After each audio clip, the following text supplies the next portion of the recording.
Hello friends, success UPSC pointer में आपका स्वागत है।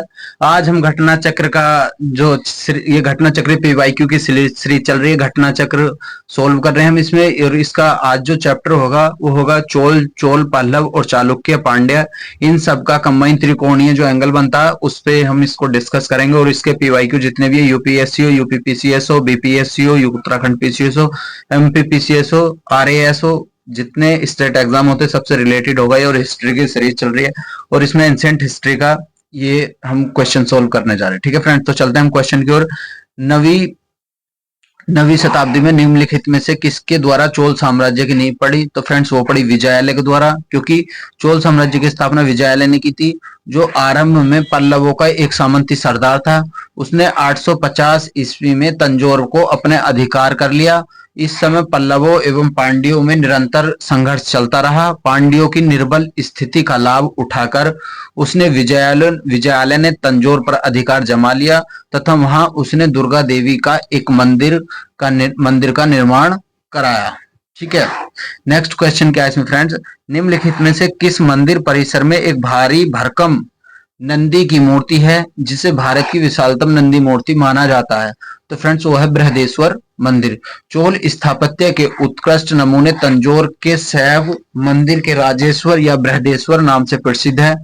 इसका निर्माण राजा राज प्रथम के काल में हुआ था तथा भारत के मंदिरों में सबसे बड़ा यह बड़ा यह द्रविड़ शैली का सर्वोत्तम नमूना माना जा सकता है। इस विशाल प्रांगण में 500 इंटू 250 के आकार का है। मंदिर प्रवेश द्वार दोनों ओर से द्वारपालों की मूर्तियां बनी हैं। इस मंदिर में बहिर्भाग में नंदी का एकास्म विशाल मूर्ति बनी है, जिसे भारत की विशालतम नंदी मूर्ति माना जाता है। क्वेश्चन नंबर 3 है, तंजौर के बृहदेश्वर मंदिर से निर्मित हुआ था जिसके शासनकाल में चोल सम्राट बना? तो फ्रेंड्स वो बना था राजा राज प्रथम। चोल राज्य किस क्षेत्र में फैला था? तो फ्रेंड्स वो फैला था कोरमंडल के तट से दक्कन के कुछ भाग तक। ठीक है फ्रेंड, कृष्णा तंगभद्रा नदी को लेकर कुमारी अंतरीप तक विस्तृत भूभाग प्राचीन काल में तमिल का निर्माण, इसमें कोरमंडल तट तथा दक्कन के कुछ भागों तथा उरेयर के कावेरी पट्टम तंजौर आदि चोलों के अधिकार में था। ठीक है फ्रेंड, क्वेश्चन नंबर 5 आता है, चोलों की राजधानी थी? तो फ्रेंड्स वो थी तंजौर। ठीक है फ्रेंड्स, निम्नलिखित में से प्रसंगत विकल्पों में चोलों की राजधानी तंजौर थी। इसके अतिरिक्त चोलपुरम भी चोलों की राजधानी थी। संगम काल में चोलों की राजधानी उरेयूर थी। ठीक फ्रेंड, निम्नलिखित में से कौन सा चोल प्रशासन की विशेषता है? तो फ्रेंड ग्राम प्रशासन की जो स्वायत्ता है ये चोल प्रशासन की व्यवस्था है। चोल काल किसके लिए प्रसिद्ध था? तो फ्रेंड्स वो था इनमें से चोल काल ग्राम पंचायत के लिए प्रसिद्ध था। और क्वेश्चन नंबर फिर आता हमारा 8, चोल युग प्रसिद्ध था निम्न में से किसके लिए? तो फ्रेंड्स वो था लंका से व्यापार के लिए। दक्षिण भारतीय राज्य में उत्तम ग्राम प्रशासन था? तो फ्रेंड्स वो था चोल। कुशल ग्रामीण प्रशासन के लिए प्रसिद्ध राजवंश था? तो फ्रेंड्स वो था चोल। कौन सी मध्यकालीन भारतीय साम्राज्य व्यापक स्तर पर स्थानीय स्वशासन के लिए प्रसिद्ध थी? तो फ्रेंड्स वो थी ऑप्शन, इसका आंसर निकल के आएगा बी। चोलों के अधीन ग्राम प्रशासन के बहुत से ब्यौरे जिन शिलालेखों में थे वे कहाँ हैं? वे थे, आंसर इसका आएगा डी, उत्तर मैरूर। चोलों के अधीन ग्राम प्रशासन में ग्राम सभा की कार्यकारिणी समितियों की कार्य प्रणाली विस्तृत विवरण हम उत्तर में मैरूर से प्राप्त लेखों के माध्यम से प्राप्त करते हैं। प्रत्येक ग्राम में अपनी सभा होती है जो प्राय केंद्रीय नियंत्रण से मुक्त होकर स्वतंत्र रूप में ग्राम प्रशासन का संचालन करती है। ठीक है फ्रेंड, क्वेश्चन नंबर अब आता हमारा 13, चोल शासकों के शासनकाल में निम्नलिखित में से कौन सा वरीयम उद्यान प्रशासन का कार्य देखता है? तो फ्रेंड्स वो है टोटवरियम। ठीक है फ्रेंड्स, क्वेश्चन नंबर फिर आता 14 हमारा, ये एलिमिनेट वाला ऑप्शन इसमें काम करेगा। ठीक है फ्रेंड्स, इसमें क्या है, पहला क्वेश्चन ये है, चोलों ने पांड्यों तथा चेर शासकों को पराजित करके प्रायद्वीप भारत की मध्यकालीन समय में अपना प्रभुत्व स्थापित किया था, ये ठीक बात है। एंड सेकंड है, चोलों ने दक्षिण पूर्वी एशिया में शैलेंद्र साम्राज्य के विरुद्ध सैन्य चढ़ाई की और कुछ क्षेत्रों को जीता। तो ऑप्शन दोनों ही सही है इसमें। ठीक है फ्रेंड्स, क्योंकि इसमें जो ये दोनों घटना है, ये दोनों घटना उस टाइम पे घटी थी। ठीक है फ्रेंड्स, इन दोनों घटनाओं को घटने के बाद जो है इसमें बहुत, ये जो दो दो स्टेटमेंट दिए हैं इस क्वेश्चन के, इसमें दोनों स्टेटमेंट ही पॉजिटिव है, यानी सही है। इसलिए इसके जो आंसर निकल के आएगा फ्रेंड्स, वो आएगा सी। ठीक है फ्रेंड्स, और नेक्स्ट क्या है हमारा इसमें, नेक्स्ट है फ्रेंड्स, इसमें ये इसका इवोल्यूशन अगर देखा जाए तो ये है कि द्रविड़ शैलों में, सॉरी पेन चेंज करते हैं, द्रविड़ शैलों में चोल आधिपत्य की स्थापना वस्तुतः परांतक प्रथम ने की थी। किसने? परांतक प्रथम ने की थी। उसने मदुरा पांड्य राजा को हराकर मुदेरकोट की उपाधि धारण की थी। राजा राज प्रथम ने तंजौर के अभिलेख के अनुसार सिंघल के राजा महेंद्र पंचम ने पांड्य केरल के राजाओं का संघ बनाया था और चोल नरेश राजा राज प्रथम के विरुद्ध एक संघ का अभिवेदन करने के लिए राजा राज प्रथम सबसे पहले चेर राजे ने स्तंभ वर्तमान में केरल में आक्रमण किया। ठीक है फ्रेंड्स, क्वेश्चन नंबर हमारा नेक्स्ट आता है, चोल साम्राज्य जो निर्मित हुआ फ्रेंड्स, चोल साम्राज्य निर्मित में नटराज की कांस्य प्रतिमाओं को देवकृति प्राय किया गया। तो फ्रेंड्स वो किया गया था, ये ऑप्शन इसका जो नटराज की जो मूर्ति बनी हुई थी फ्रेंड्स, वो थी चतुर्भुज के आकार की। कैसी थी? चतुर्भुज के आकार की। ठीक है फ्रेंड्स, ये आईएएस के प्री 1995 में क्वेश्चन पूछा गया था। ठीक है फ्रेंड्स, फिर इसका थोड़ा अब हम इवोल्यूशन देख लेते हैं। इसमें क्या था, चोल कलाकारों ने तक्षण कला में भी सफलता प्राप्त की थी। ठीक है, क्या थी? तक्षण कला। उन्होंने पत्थर एवं धातुओं के बहुसंख्यक मूर्तियों का निर्माण किया और पाषाण मूर्तियों में भी अधिक धातु कांस्य मूर्तियों का निर्माण हुआ। सर्वाधिक सुंदर नटराज की है जो बड़ी संख्या में मिली थी। ठीक है फ्रेंड्स, 16 नंबर का क्वेश्चन है, निम्नलिखित में से किसको दक्षिण भारत के विशेषकर चोल युग में स्थापत्यों की विशेषता विश्व की श्रेष्ठतम प्रतिमा रचना माना जाता है? तो फ्रेंड्स वो है नटराज की मूर्ति। चोल शासकों के समय बनी हुई प्रतिमाओं का सबसे अधिक विख्यात है, तो फ्रेंड्स वो है नटराज एवं शिवमय कांस्य की प्रतिमाएं। नटराज की प्रसिद्ध कांस्य मूर्ति किस कला का उदाहरण है? तो फ्रेंड्स वो है चोल कला। शिव की दक्षिण मूर्ति प्रतिमा उन्हें किस रूप में प्रदर्शित करती है? ये करती है एक शिक्षक के रूप में। शिव की दक्षिणा मूर्ति प्रतिमा उन्हें एक शिक्षक के रूप में प्रदर्शित करती है। इस रूप में अपने भक्तों को सभी प्रकार का ज्ञान प्रदान करते हुए माने गए हैं। ठीक है फ्रेंड्स, क्वेश्चन नंबर अब आ जाता हमारा 20। 72 व्यापारी चीन में किसके कार्यकाल में भेजे गए थे? तो फ्रेंड्स वो भेजे गए थे कुलोत्तुंग फर्स्ट के टाइम पे भेजे गए थे। चोल शासक कुलोत्तुंग फर्स्ट के शासनकाल में 1077 ईस्वी में 72 शोधकारों का एक चोल दूत मंडल चीनी भेजा गया था। ठीक है फ्रेंड्स, नेक्स्ट हमारा 21 क्वेश्चन, निम्नलिखित में से दक्षिण भारत का कौन सा राजवंश अपनी नौसैनिक शक्ति के लिए प्रसिद्ध था? तो फ्रेंड्स वो प्रसिद्ध था चोल साम्राज्य है। चोल राजाओं ने एक विशाल संगठित सेना का निर्माण किया। चोलों के पास अश्व एवं गज एवं पैदल सैनिकों के साथ ही अत्यंत शक्तिशाली नौसेना भी थी। उन नौसेना की सहायता से उन्होंने श्री विजय सिंघल मालदीव आदि द्वीपों पर विजय हासिल की थी। निम्नांकित राजवंशों में से किसके शासक काल में अपना उत्तराधिकारी घोषित कर देते थे? तो फ्रेंड्स इनमें से चारों में से कोई सा नहीं है, क्योंकि प्राचीन हिंदू राजवंशों के सभी सम्राट प्राय अपने जीवन काल के ही युवराज को चुनाव कर लेते थे, जो प्रजासत्तात्मक व्यवस्था थी। उसके बाद उसका उत्तराधिकारी बनता था। यह प्रवृत्ति चोल वंश में सर्वाधिक दिखाई देती है। ठीक है फ्रेंड्स, निम्नलिखित में से चोल शासकों को किसने बंगाल की खाड़ी को चोल झील का स्वरूप प्रदान किया था? तो फ्रेंड्स वो किया था राजेंद्र प्रथम ने।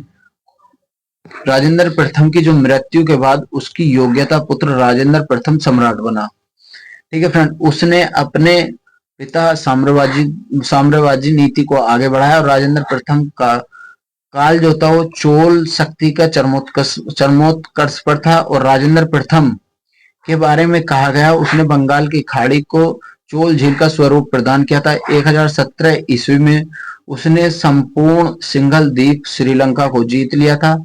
वह सिंघल राजा महेंद्र पंचम को बंदी बनाकर चोल राज्य में लाया। उसने पवित्र गंगा जल लाने के उद्देश्य से उत्तर पूर्वी भारत में आक्रमण किया तथा पाल शासक महिपाल को पराजित कर इस विजय के उपलक्ष्य में उसने गंगकोट की उपाधि ग्रहण की थी तथा गंगचोटपुरम नामक की राजधानी की स्थापना की थी। नवीन राजधानी के निकट उसने सिंचाई के लिए चोलंगम नामक विशाल तालाब का भी निर्माण कराया था। गंगकोट चोलपुरम की स्थापना किसने की थी? वो की थी राजेंद्र प्रथम ने। याद रखना फ्रेंड्स। निम्नलिखित में से किस चोल शासक ने नामक वृहद कृत्रिम झील बनाने का श्रेय दिया जाता है? वो दिया जाता है फ्रेंड्स राजेंद्र को। किस चोल राजा ने जल सेना प्रारंभ की थी? तो फ्रेंड्स वो की थी राजा राज प्रथम ने। चोल साम्राज्य की महत्ता एवं वास्तविकता की स्थापना परांतक द्वितीय के पुत्र अरमनी मौली वर्मन था, जो 985 ईस्वी में राजा राज के नाम से गद्दी पर बैठा था। यह विजेता के साथ कुशल प्रशासक का महान निर्माता भी था। राजा राज प्रथम ने एक स्थायी सेना की विशाल नौसेना का गठन किया। उसने समस्त भूमि की नाप भी कराई थी। ठीक है फ्रेंड्स। क्वेश्चन नंबर आ जाता है हमारा 27। चोल शासक का नाम बताइए जिसने श्रीलंका के उत्तरी भाग पर विजय प्राप्त की थी? तो फ्रेंड्स वो था राजा राज प्रथम।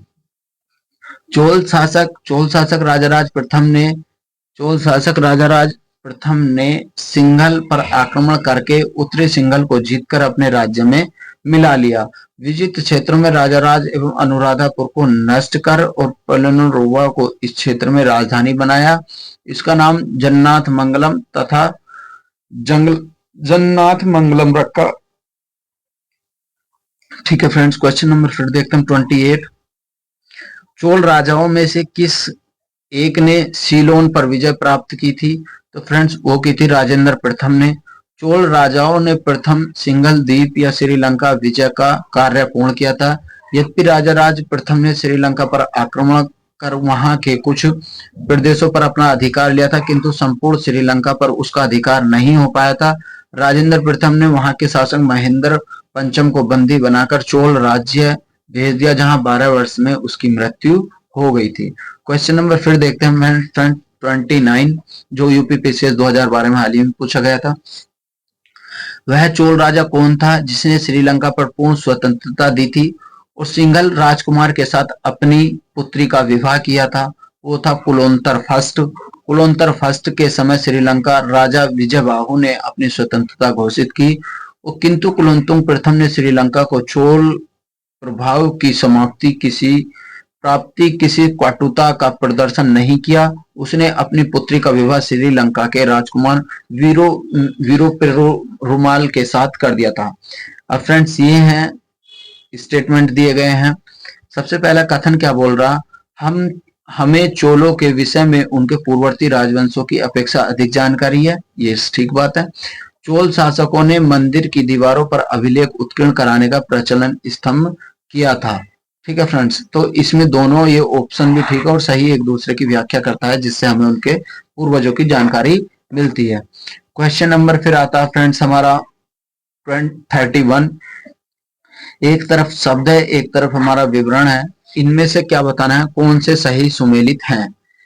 तो फ्रेंड्स इसमें सबसे पहले एरिपति शब्द जो है वो किसके लिए यूज होता था? एरिपति शब्द जो था, भूमि जिसमें मिलने वाला राजस्व अलग ग्राम जलाशय के रखरखाव के लिए निर्धारित किया जाता है, एरिपति के लिए यूज होता था। फिर होता है फ्रेंड्स तनियूर। ठीक है फ्रेंड्स। तनियूर जो होता है, ये तनियूर से जो होता है, ये तनियूर एक अकेले ब्राह्मण एवं ब्राह्मण समूह को दान दिए जाने वाला था, ये नहीं था। घटिका प्राय मंदिरों के साथ, ये ठीक है फ्रेंड। तो इसका आंसर निकल के आएगा 1 और 3, क्योंकि एरिपति चोल साम्राज्य के अंतर्गत भूमि होती थी जिससे मिलने वाला राजस्व का जलाशय के रखरखाव निर्धारित किया जाता था। 8वीं सदी में दक्षिण भारत में जो घटिका मंदिरों के साथ चोलकालीन प्रशासन बड़े नगरों का कुर्रम दिए जाते थे, जिन्हें तनियूर या तुकर्रम कहा जाता था। ठीक है फ्रेंड्स। अब आता हमारा क्वेश्चन नंबर 32। निम्न में से कौन सी संस्था विदेशी व्यापार से संबंधित थी? तो फ्रेंड्स इनमें से जो थी वो थी नानादेशी और मणिग्राम, क्योंकि श्रेणी एक ही प्रकार के व्यवसाय करने वाले लोगों के लिए समिति होती थी। नागरम व्यापारियों के स्थानीय संगठनों का कहा जाता था। इस प्रकार संगठन कांची मल्लापुरम विद्वान थे। लेखों से हमें विभिन्न व्यापारिक संघों के विषय की जानकारी प्राप्त होती थी। व्यापारी संघ मणिग्राम, ननदेसी, बलिजन, इलगे आदि थे। ठीक है फ्रेंड्स, क्वेश्चन नंबर अब आता हमारा 33।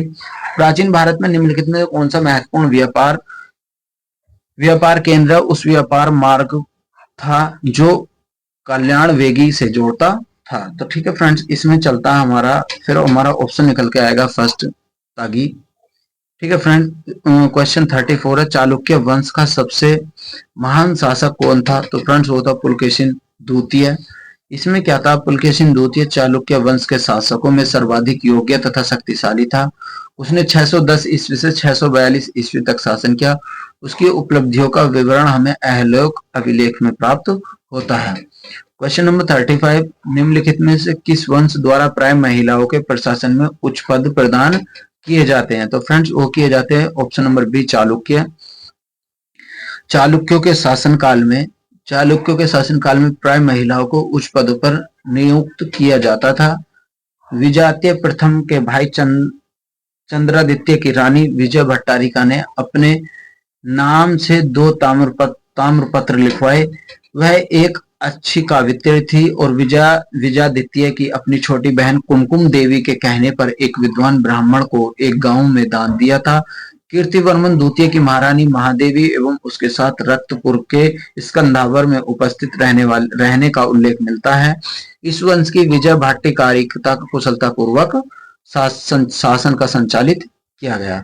चालुक्यों की राजधानी कहाँ थी? फ्रेंड्स वो थी वातापी, याद रखना। बीजापुर कर्नाटक जिले में वातापी नामक प्राचीन नगर आधुनिक नाम से बादामी है और 6वीं और 7वीं शताब्दी में चालुक्यों की राजधानी थी। वातापी चालुक्य राजवंश का वास्तविक स्थापत्य पुलकेशिन प्रथम था। ठीक है फ्रेंड्स, फिर आता हमारा क्वेश्चन नंबर 37, कवि कालिदास के नाम का उल्लेख किसमें हुआ था? तो फ्रेंड्स वो होता है ऐहोल उत्कीर्ण के अभिलेख में। ठीक है फ्रेंड्स, क्वेश्चन नंबर फिर आता हमारा 38, संस्कृत के कवि नाटककार कालिदास का उल्लेख कहाँ मिलता है? तो फ्रेंड्स वो मिलता है पुलकेशिन द्वितीय के अहलोक अभिलेख में। किस शासक ने सिंगल द्वीप के विरुद्ध 642 में समुद्री अभियोजन किया था? तो फ्रेंड्स वो किया था नरसिंह वर्मन ने। क्वेश्चन नंबर फिर आता है फ्रेंड्स 40, जो आईएएस पेपर 1995 में पूछा गया था। प्राचीन संस्कृत ग्रंथों में यवन प्रियता शब्द घोतक था। तो फ्रेंड्स यवन प्रिया जो था ये काली मिर्च था। ठीक है फ्रेंड्स, इसमें लोग तोलकपियम शब्द जो था, तोलकपियम ये जो ग्रंथ है, ये फ्रेंड्स ग्रंथ किससे संबंधित है? तो फ्रेंड्स तोलकपियम जो ग्रंथ है वो फ्रेंड्स संबंधित है व्याकरण और काव्य से। ठीक है, और क्वेश्चन नंबर फिर आता है फ्रेंड्स हमारा 42, संगम साहित्य के तोलकपियम ग्रंथ है वो है फ्रेंड तमिल व्याकरण, याद रखना। शिल्पादिकारम का लेख था वो था फ्रेंड्स इलांगो। शिल्पादिकारम का लेखक इलांगो आडगिल था। यह संगम साहित्य से महत्वपूर्ण महाकाव्य था। इस लेखक में चोल नरेश कारगिल का पुत्र था। अब इसमें सूची फर्स्ट को सूची से मिलाना है। एक तरफ तो ग्रंथ दिए गए हैं, दूसरी तरफ इनका वो दिया गया है कौन सा किसके लिए संबंधित है। जैसे फ्रेंड्स इसमें क्या है, तोलोकोपियम प्रेम कथा नहीं, त्रिकुल ये नहीं है इसमें, इसका ये मैं बता देता हूँ सीधे सीधे फ्रेंड्स। तिरुकुल्लम दर्शन शास्त्र और तोलुक्यम व्याकरण और शिल्पादिकारम प्रेम कथा और मणिकमैले वर्णिक कथा है। ठीक है फ्रेंड्स, ये 4 वर्ड है, चारों को इन्हें याद रखना। क्वेश्चन नंबर फिर आता है हमारा फ्रेंड्स 45 में क्या, सैव संतों के लेखन का संग्रह को 5 वेदों में समझा जाता है, उपर्युक्त संग्रह का क्या नाम है? तो उपर्युक्त संग्रह का जो नाम है फ्रेंड्स वो है त्रिमुराय। ठीक है फ्रेंड्स, सैव संतों के लेखन में संग्रह त्रिमुराय के 5वां वेद समझा जाता है। त्रिमुराय तमिल भाषा के शिव शक्ति स्तुति में 6वीं और 11वीं शताब्दी में तमिल के विभिन्न कवियों द्वारा गीतों एवं भंजनों का 12 खंड में संकलन है। वेदों एवं शैवों के आगमों का त्रिविक्रम तमिलनाडु में शैव सिद्धांत का आधार है। ठीक है फ्रेंड, ईसा की प्रारंभिक शताब्दी में भारत के रोम के बीच घनिष्ठ व्यापारिक संबंधों की सूचना किस पुरास्थल खुदाइयों से प्राप्त होती है? तो फ्रेंड्स होती है अरिकामेडू। ठीक है फ्रेंड्स। अरिकामेडु जो पूर्वी तट पर पांडिचेरी से 3 किलोमीटर दक्षिण में उष्णकटिबंधीय कोरमंडल तट पर स्थित है। पेरिप्लस इसे पांडुके कहा जाता है। यह ईसा पूर्व प्रारंभिक शताब्दी में रोमन बस्ती की अवस्थिति मानी जाती है। यहाँ प्राप्त अवशेषों के रोमन वस्तुएं प्राप्त हुई हैं, जिनमें शराब के हत्थे हत्थे युक्त कलश, रोमन लैप्स, रोमन प्याला आदि। यहाँ से न केवल भारतीय माला मणिया आदि मलमल सुगंधित पार्थ इत्र मसाले रसादा दिया जाता है, अपितु रोम वासियों की रुचि एवं नमूने के अनुसार माल निर्माण कर रोम भेजा जाता था। क्वेश्चन नंबर 47 आता है, पूर्वी भारत में प्रमुख भारतीय रोमन व्यापारी का स्थान था। तो फ्रेंड्स वो था अरिकाडू। निम्नलिखित में से कौन सा बंदरगाह निम्नलिखित में कौन सा बंदरगाह पार्डू के नाम से द पेरिप्लस ऑफ द इरिथेरियन सी के लेखक को ज्ञात था? तो फ्रेंड्स वो था आरिका मेडू। रोमन बस्ती कहाँ से प्राप्त होती है? तो रोमन बस्ती प्राप्त होती है फ्रेंड्स आरिका मेडू से। एम्फोरा जार एक होता है, ये होता है फ्रेंड्स लंबा एवं दोनों तरफ हथेदार जार। ठीक है फ्रेंड्स। क्वेश्चन नंबर फिर आता हमारा 51, निम्नलिखित राजवंशों में से किसका उल्लेख संगम साहित्य में नहीं हुआ है? तो फ्रेंड्स वो है कदम्ब। ठीक है फ्रेंड। संगम साहित्य में केवल चेर पांड्य राजाओं के उद्भव एवं विकास का विवरण प्राप्त होता है। इन राज्यों के विधिवत राजाओं के शासनकाल में स्पष्ट निर्धारण संभव न होने पर संगम साहित्य के कृष्णा नदी के दक्षिण में सुंदर एवं प्रायद्वीप की गतिविधियां प्राप्त प्रकाश पड़ता है। कदम अन्य राजवंशों में उल्लेख संगम साहित्य में नहीं है। ठीक है फ्रेंड्स। फिर आता हमारा क्वेश्चन 52, निम्नलिखित में से एक तमिल देश जो संगम युग का राजवंश नहीं था? तो फ्रेंड्स वो जो था वो नहीं था इनमें से पल्लव। धार्मिक कविताओं का संकलन कुरल की किस भाषा में था? तो फ्रेंड्स वो था कुरल जो था इनमें तमिल था। कुरल तमिल साहित्य के बाइबल एवं लघुवेद माना जाता है। इसमें मुपाल भी कहा जाता था। इसकी रचना सुप्रसिद्ध कवि तरिवल्लुपुरम ने की थी एवं निम्नलिखित में से तमिल ग्रंथों में लघु वेद की संज्ञा दी गई थी? तो फ्रेंड्स वो दी गई थी कुरल में। क्वेश्चन नंबर फिर आता है 55, निम्नलिखित में कौन सा तमिल रामायण रामावतारम का लेखक था? तो फ्रेंड्स वो था कम्बन।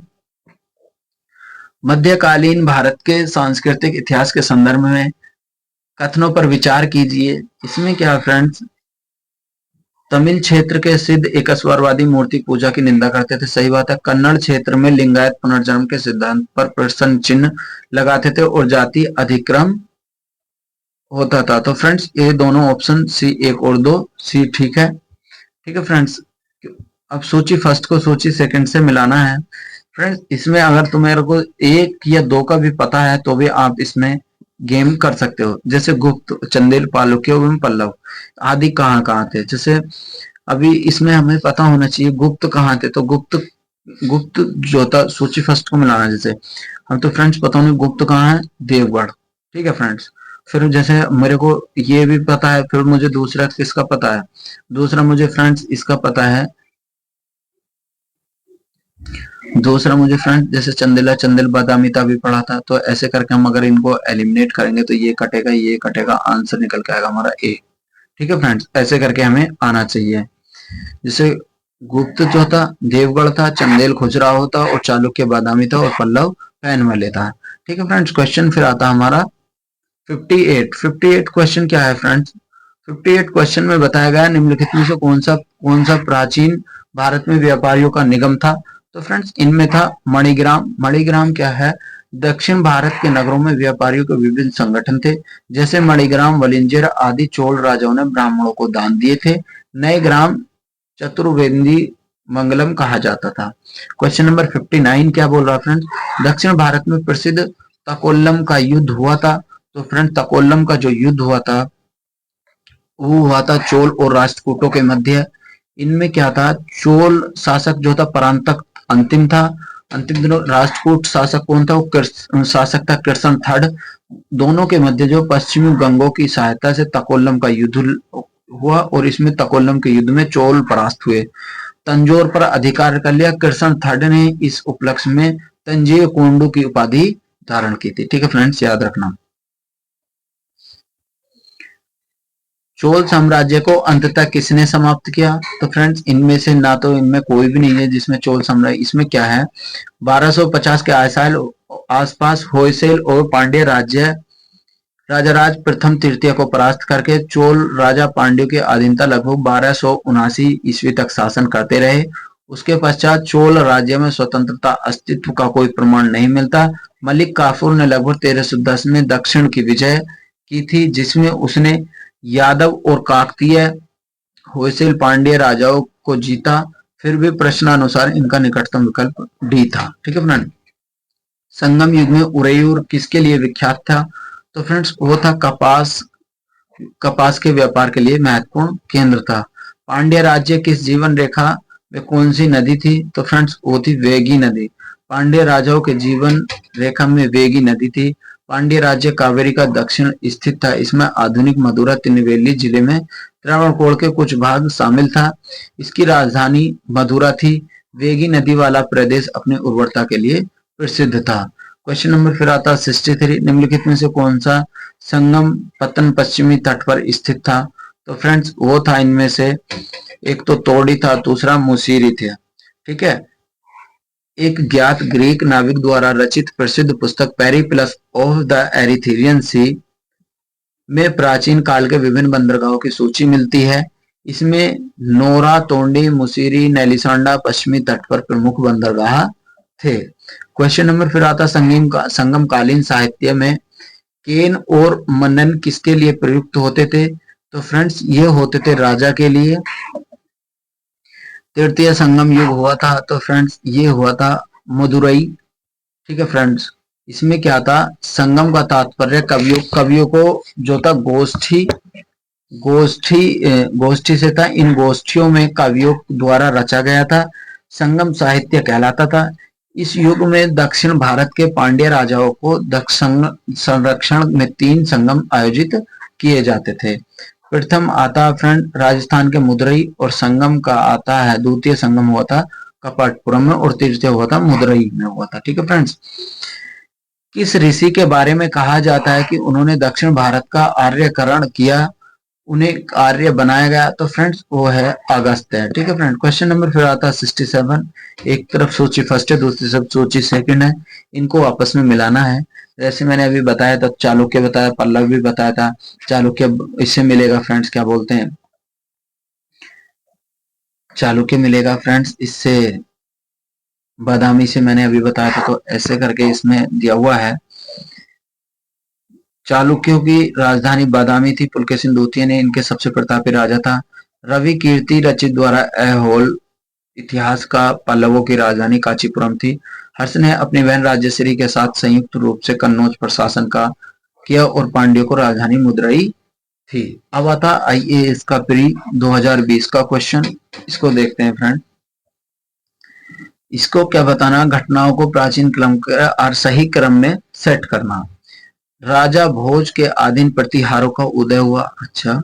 सेकंड ऑप्शन क्या, महेंद्र वर्मन का आधिपत्य आधि पल्लव सत्ता की स्थापना हुई। ये तो ठीक है, राजा भोज के आधीन प्रतिहारों को उदय, उसके बाद ही महेंद्र फर्स्ट ने पल्लव की सत्ता स्थापना की। ये दो तो ठीक है, सीरियल से लग रहे हैं। ठीक है फ्रेंड्स। अब जैसे मुझे इनका पता चल गया कि ये दो है जो है सीरियल से नहीं लग रहे, तो जो सीरियल से नहीं लग रहे तो इसमें अब हमें कैसे करना, परांतक प्रथम द्वारा जो था इसमें चोल सत्ता स्थापना। अच्छा, गोपाल द्वारा गोपाल राजवंश की स्थापना की। ठीक है। तो फ्रेंड सबसे पहले जो घटना घटी थी वो ये थी, फिर उसके बाद जो घटना घटी फिर ये थी, फिर उसके बाद जो था फ्रेंड ये था, और फिर ये था। तो इस प्रकार हमारा ऑप्शन बन के आएगा सी, क्योंकि इनका घटनाओं का क्रम बता देता हूं मैं आपको। घटनाओं का सही क्रम महेंद्र सिंह प्रथम ने पल्लव एवं स्थापत्य 600 से 630 गोपाल द्वारा राजवंश की स्थापना की थी, जो 750 से 770 राजा द्वारा आधीन भोजन प्रतिहारों द्वारा 836 से 885 परांतक द्वारा चोल सत्ता की स्थापना की गई थी। ठीक है फ्रेंड। फिर आता है क्वेश्चन नंबर 69। निम्नलिखित में से कौन सी जोड़ी 6 से 12वीं ईस्वी दक्षिण भारतीय में सुमेलित नहीं है, ये बताना। तो फ्रेंड्स इसमें सुमेलित नहीं है चेरी और पांडिचेरी। ठीक है फ्रेंड्स। फिर आता हमारा क्वेश्चन 70। निम्नलिखित में से पाल शासकों में से उनके राज्यकाल के दृष्टिगत एवं लगते हुए कालानुक्रम को व्यवस्थित कीजिए।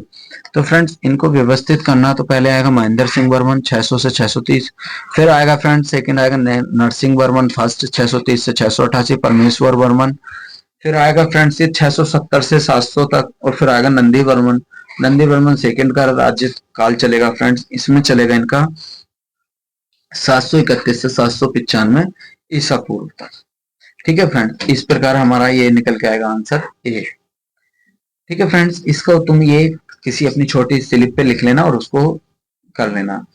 निम्नलिखित में से चीनी यात्री ने चालुक्यों के शासनकाल में चीन एवं भारत के संबंध का विवरण दिया जाता है, तो यह दिया जाता मातुलिन द्वारा। ठीक है फ्रेंड, मातुलिन नामक चीनी यात्री चालुक्यों के शासन काल में चीनी एवं भारत के संबंधों का विवरण दिया जाता है। किस राजवंश ने उत्तर भारत का शासन नहीं किया था? वो क्या था? चालुक्य। दिए गए विकल्पों में चालुक्यों को भारत के शासन नहीं किया गया था। इसका शासन मुख्यतः दक्कन के दक्षिणतम भारत में केंद्रित था। इनकी राजधानी बादामी एवं पुलकेशिन द्वितीय बादामी के चालुक्यों का सर्वप्रथम शासक रहा, जिसने हर्षवर्धन को संभवतः पराजित किया, और उनकी चालुक्यों की छोटी छोटी शाखाएं भी थी।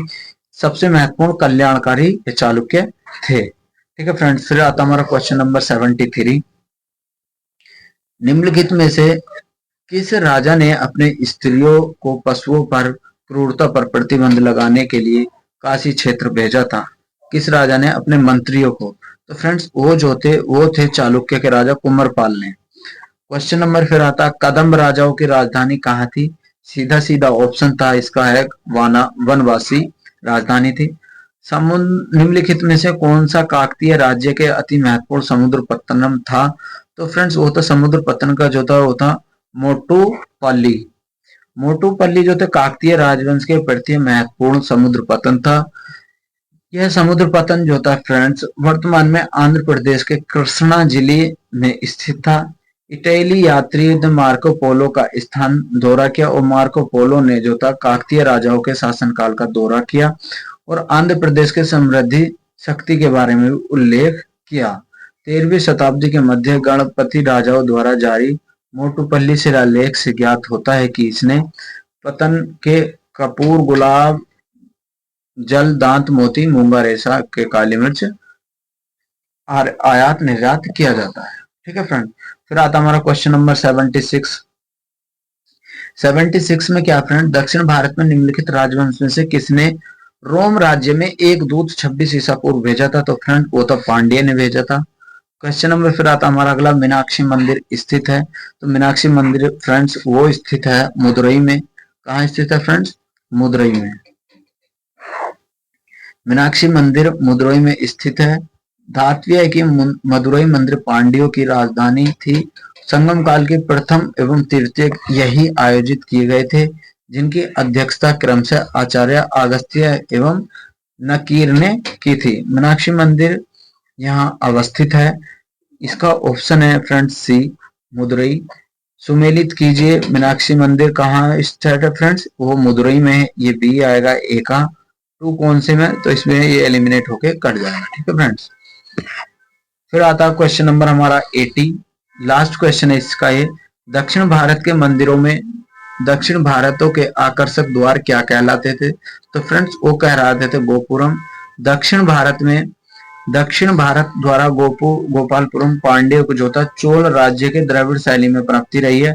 ये छोटे छोटे होते थे और प्रमाण इनके बनाए जाते थे, जिनके प्रवेश द्वार को गोपुरम कहा जाता था। वो भव्य विशालतम प्रचुर मात्रा में शिल्पकारिता से अलंकृत होता था और चोलकालीन वास्तुकला विशेषता मंदिर नहीं अपितु गोपुरम था। ठीक है फ्रेंड्स, इसको याद रखना। आज की इस लेक्चर का वीडियो का यहीं पर अंत करते हैं। ठीक है फ्रेंड्स, अपना बहुत सारा ख्याल रखिएगा। मिलते हैं नेक्स्ट वीडियो में। Thank you friends.